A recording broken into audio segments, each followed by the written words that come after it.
Hey guys, welcome back to Wrestling News 365. Hope everyone is doing very well. As always, there is a ton of news stories to get into today, so let's talk about some Impact Wrestling. Now, a couple of days ago, there was an announcement that Gail Kim, Impact Wrestling Hall of Famer, former Knockouts champion, one of the most influential Impact Wrestling knockouts in the history of the promotion, was going to be making this big announcement. And the announcement was going to be coming on the Impact Wrestling Facebook page, and it was going to be a major announcement. Now, obviously, sometimes when we talk about major announcements, they never live up to the hype or live up to expectation or really live up to what people think they might be. But this announcement that was made by Gail Kim was indeed a big one, because she announced that Impact Wrestling is bringing back the Knockouts Knockdown pay-per-view. Now, the all-women's event will be headlined by a Monsters Ball match to honor former WCW and TNA star Daphne, who passed away at the age of 46 on September 1st. Now, Daphne, of course, was the first knockout to participate in a Monsters Ball match when she faced Taylor Wilde at the 2009 Sacrifice event. Now, the Knockouts Knockdown will be taped this Friday, Saturday, and Sunday at the Weekend Impact Wrestling television tapings from Skyway Studios in Nashville, Tennessee. It will then air on Saturday, October 9 via Impact Plus and the Impact YouTube channel for Ultimate Insiders. Now, obviously, at the time when it does air on October 9, we'll be doing a watch-along and post-show reaction stream, so don't worry, we've got you covered for that. When it comes to this, obviously, they had done it in the past previously, so I don't want to go straight away. They're just trying to copy NWA and Power and all that kind of stuff, because they're not. Impact Wrestling did this a long time ago. I think, to be honest with you, the original Knockouts Knockdown event was held in, 2013, I think? Something like that? 2013, something like that? So again, this predates Evolution or anything like that as well. So for people to kind of say, oh, they're just copying NWA and Power, or they're just copying Evolution, that's not the case. Impact Wrestling really was the first to do it out of sort of the major promotions in the United States. Obviously, there had been female promotions previously, but in terms of a company like Impact, they far predated WWE doing it. So enough of that slander, certainly. But I'm excited for it. I think that everyone knows how I feel about the Impact Wrestling Knockouts division. In my opinion, it's a stronger division than AEW's women's division. I think that it's one of the strongest female divisions in the world. I think that Impact Wrestling, one of the biggest pluses and pros that they have as a company, is their booking of female talent. The way they book female talent is incredibly strong, and it's also a company where they give female talent opportunities to wrestle in the main events and wrestle in featured matches and actually have multiple female matches on the show and multiple female storylines. They've got a tag team championship as well as a knockouts championship, but a tag team championship that wasn't just put in place like, say, with WWE. When the WWE Women's Tag Team Championship was put in place, there was a demand for it at the time because they've got so many females under contract with the company. But the frustrating thing since then is, like anything, especially with WWE and Tag Team Championships, it's just fallen by the wayside, and it's kind of a hindrance at this point. And that's not just on the main roster, that's in NXT as well. NXT implemented a Women's Tag Team Championship, so realistically, there wasn't any demand for it. And right now, that whole division is just so cold and stale. In comparison, Impact Wrestling brought back the Knockouts Tag Team Championships, because they had Knockouts Tag Team titles way back in 2010, when they had that originally. They brought those back, and I think it's done a fairly decent job so far. I don't think anyone, to be honest, has perfectly booked Women's Tag Team Championships in North America, shall we say, yet, but I think Impact Wrestling has done the best job with it so far. So, of course, they can absolutely do an all-knockout show. They should do an all-knockout show. I think this should be a regular part of the calendar. And I know that Mickie James, when she was in WWE, Mickie James not only had pitched to do another Evolution event, which is kind of the genesis of her doing NWA and Power in the National Wrestling Alliance, but she'd pitched actually an all-female brand. She said that we should do an all-female brand in WWE. We've got so many females under contract. Why don't we do that? And they said no. And I kind of look sometimes at Impact and, like, if you're looking at ways to differentiate yourself, if you're looking at ways to come up with new stuff or do stuff that's different to, say, WWE or AEW. Look, Impact Wrestling, we've spoken about it several times here on the channel, right, haven't we? That the ratings for Impact Wrestling haven't potentially been at their best recently, and there's been lots of discussion as to how to improve that, how to improve the ratings, how to improve interest, and lots of people have said different things, myself included, such as, you know, maybe you need to get out of Nashville, and maybe you need to look at maybe possibly going live or something like that, all this kind of stuff. one thing I will say, I think that would be maybe interesting, would be, why don't you just have a show every week that's an hour? That's just Knockouts. That's just a Knockouts TV show. And you can still have a little bit of knockout influence on the main Impact Wrestling on Access TV. But that whole before the Impact, why doesn't that just become a Knockout show? Or, look, you own the network, right? And the ratings aren't great anyway for Impact on Access TV. You own the network. You can make time if you want to. Why not just have a Knockout show? Why not just have a Knockout show for Impact Wrestling every single week anyway, right? That I don't see an issue in that at all. So I'm interested for the event. I'm going to be interested, as I mentioned, the main event is going to be that Monsters Ball match to honor Daphne, which I do appreciate. I do appreciate them honoring the memory of Daphne, as I mentioned during the Daphne tributes that we did on the channel. That it wasn't really my era or my time when she was in WCW. I was quite young when that happened, but I remember her fondly from her time in TNA and Impact Wrestling. I think that whenever you have the conversation about Daphne and about Impact Wrestling or TNA, it's going to be one of those things whereby, you know, the way that ended and the way they treated Daphne particularly has to be addressed. Not that Impact will, but that has to be addressed when we're talking about the concussions she received, and she had to file a lawsuit against them because they said they were going to help her with the treatment. They didn't. They fired her instead, all that kind of stuff, and the way they treated her, Terry Taylor, those stories are just horrific, to be honest with you, and especially considering the circumstances as of late, they really do ring true. And you know, that was a horrible, horrible, horrible situation. It was such a black eye for Impact Wrestling at the time. And Impact Wrestling's, you know, their past, their history is checkered, to say the least, when it comes to looking after talent. Okay, this, of course, was in the Dixie Carter Panda Energy days, but when you talk about Daphne and her history of Impact Wrestling, you can't ignore that. You can't ignore that. But there are also people within the company, like Gail Kim, that did work with Daphne, and they do want to honor her. So I credit them for honoring her. But I think Impact Wrestling, to be honest with you, has to be careful when they honor her, because let's face it, again, the way they treated her was unacceptable. Absolutely unacceptable. So I think some people maybe be close to Daphne would probably say, well, you know, be careful. Be careful. But I would assume, considering that, again, she faced Taylor Wilde in that Monsters Ball match in 2009, that Taylor Wilde would probably be involved in that main event. What that main event is going to consist of, time will only tell. We'll have to wait to see that. One of the things, though, announced for the Knockouts Knockdown event is the debut in Impact Wrestling of Mercedes Martinez, because Knockouts Knockdown will see the Impact Wrestling debut of former WWE NXT superstar Mercedes Martinez, who was released from WWE in early August. Now, they're not saying what Mercedes Martinez will be doing at the event, or if she is signed with Impact Wrestling long-term or anything like that. We don't know. It's a great signing, if it is. I mean, even if it's just for this event, it's very, very, very exciting. I'm a huge fan of Mercedes Martinez. I think a lot of people are, obviously from her work in Ring of Honor, in NXT, and on the independent scene.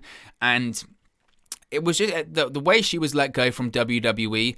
It wasn't, to me, totally surprising. I guess the surprising nature of her getting released was that she was on television on NXT relatively frequently.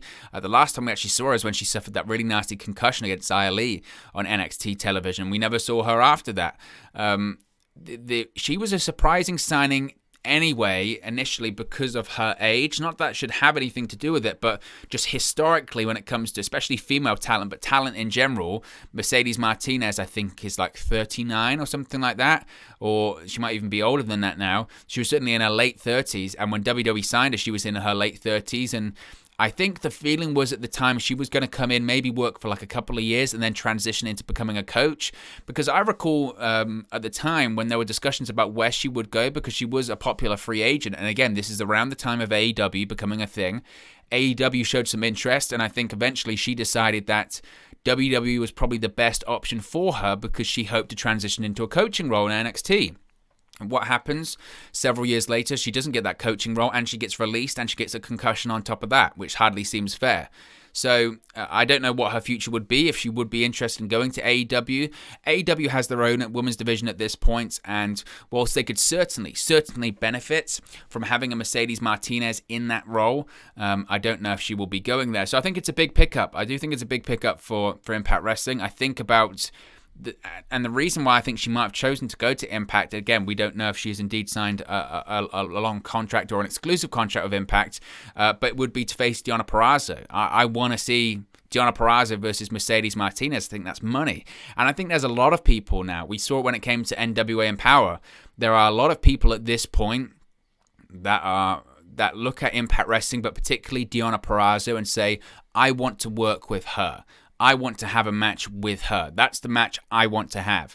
And I think that's the same with Mercedes Martinez. I mentioned before that part of my concern slightly at the moment with Deonna Purrazzo is that she kind of is running out of opponents, because she is beating everyone, and I'm not advocating for her to lose the Knockouts Championship, not at all. Quite frankly, the opposite. I don't think there's anyone better on the Impact Wrestling roster than Deonna Purrazzo right now in terms of being a female talent, maybe even a male talent as well. She's one of the best female wrestlers in the world, one of the best wrestlers in the world, period, right now. She's having match after match after match. She's got legends lining up that want to work with her because she is just that good at the moment. That's why Melina wanted to work with her. That's why Mickie James wants to work with her. That's why Britt Baker and AEW wants to work with her, and pretty much the entirety of the AEW Women's Division wants Deonna Purrazzo to come in and work matches for AEW because they know it would be money. So I think I don't think it can be understated the attraction that Deonna Purrazzo has to other talent coming into Impact Wrestling right now. And again, I wouldn't be surprised if we get a Mercedes Martinez versus Deonna Purrazzo match at some point. Whether it would happen at this Knockouts Knockdown event or whether it would happen in the future, I don't know.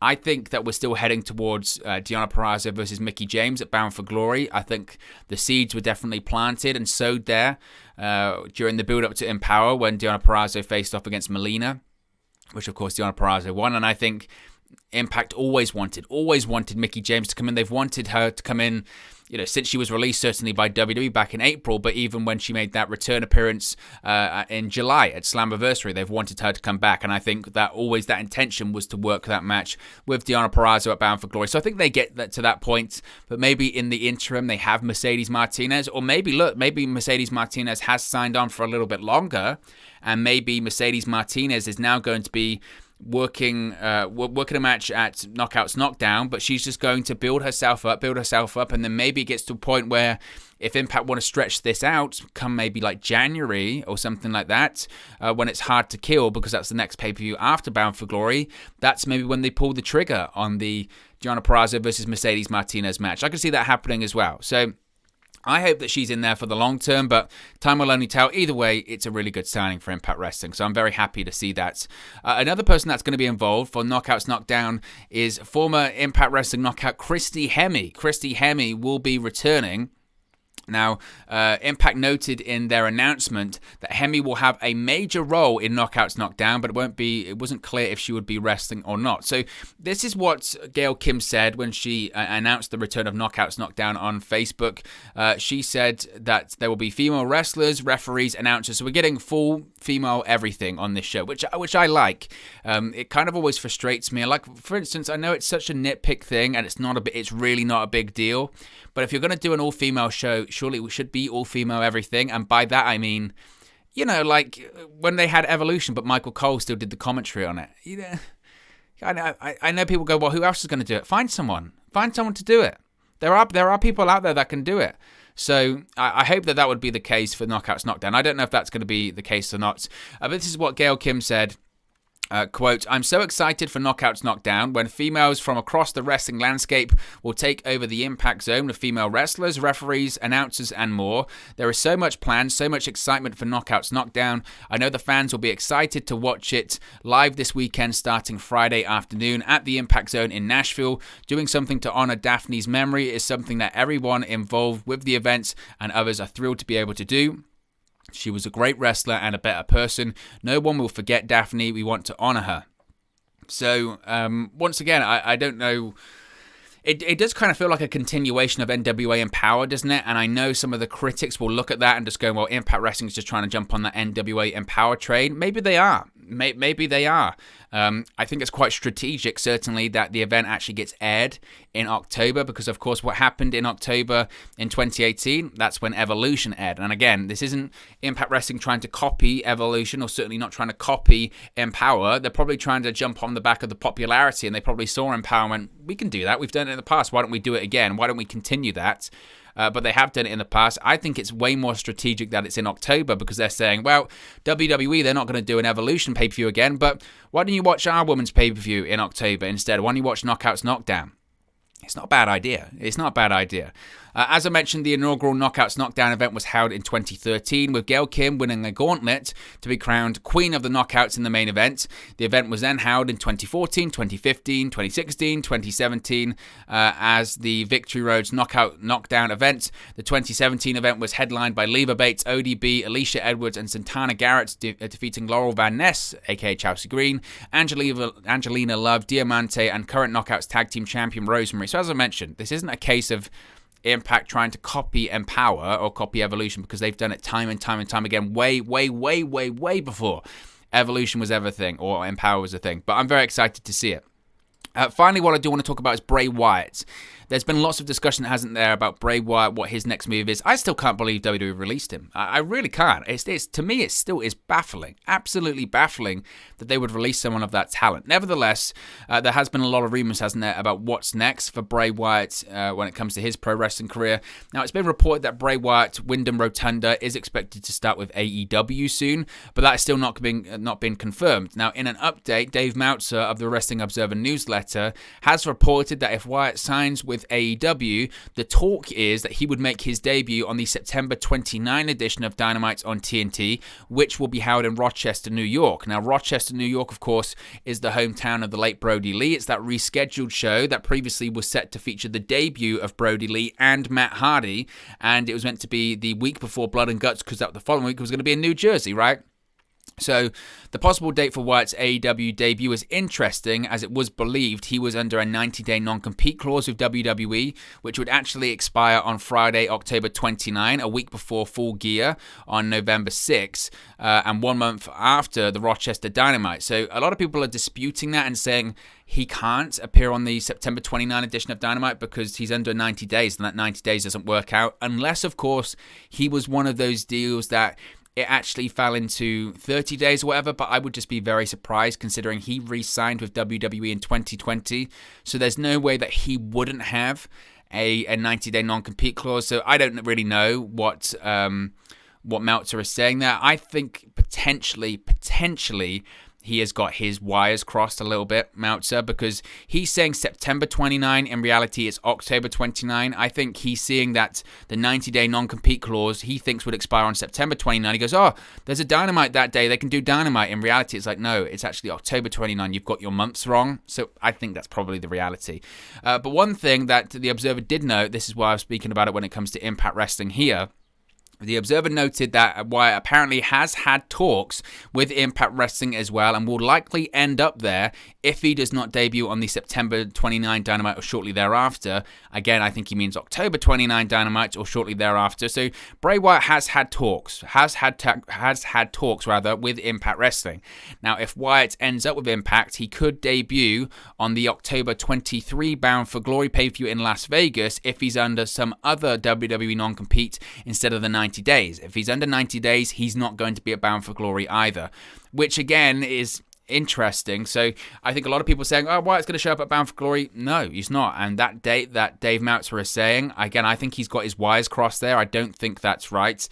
For me, though, I know a lot of people would be very excited and happy to see Bray Wyatt in Impact Wrestling. I would just be really surprised. Really surprised. I think he's nailed on certainty he's going to go to AEW. I think they're interested. I think that's the place to be right now. I think it's good money. There's creative freedom. Of course, he can do all of that in Impact. He can have decent money and creative freedom, do whatever he wants, frankly, in Impact. And it's not a case of no stars too big for Impact Wrestling, not by any stretch of the imagination. But if I'm going to be honest with you, I just think AEW is the more likely destination, and I think probably the best destination for him. I know people will say, what about the decay and all this kind of stuff in Impact?